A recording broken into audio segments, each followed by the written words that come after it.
શું તમને diabetes, BP અને કોલેસ્ટ્રોલ વધુ આવે છે? તો આજે આપણે બનાવીશું દુનિયાનું સૌથી શક્તિશાળી સૂપ, જેને લેવાથી તમારો વજન પણ ઘટશે. એકદમ સિમ્પલ જ છે અને ટેસ્ટી પણ ખૂબ છે આ સૂપ.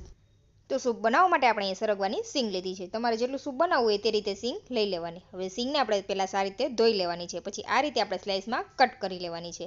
જો તમારે નાના નાના ટુકડા કરવા હોય તો પણ કરી શકાય. તો સરગવાની સિંગને આપણે કુકરમાં ઉમેરી દઈશું, સાથે પાણી ઉમેરી દેવાનું અને નમક અને થોડી હળદર પાવડર ઉમેરી દેવાની. તમને બીપીની તકલીફ હોય તો નમક સ્કીપ કરી દેવાનું. 3 વિસલમાં જ આપણો સરગવો સારી રીતે બફાઈ જશે. સરગવો થોડો ઠંડો થાય એટલે આ રીતે આપણે મેશ કરી દેવાનો ચમચાની મદદથી. પછી તેની અંદર આપણે બ્લેન્ડર ફેરવી દેવાનું છે, જેથી સરગવો એક રસ થઈને આપણું સૂપ તૈયાર થઈ જાય. પછી આ સૂપને આપણે ગાળી લેવાનું છે. આ રીતે આપણે તેને પ્રેસ કરીને બધો પલ્પ અલગ કરી દેવાનો છે અને છોતરા આપણે ફેંકી દેવાના છે. તો ગરમા ગરમ સૂપને તમે લીંબુ ઉમેરીને સર્વ કરો, જેથી તમારું વજન પણ ખૂબ ઝડપથી ઘટશે. તો ડેઈલી આ સૂપ લેવાથી 15 દિવસ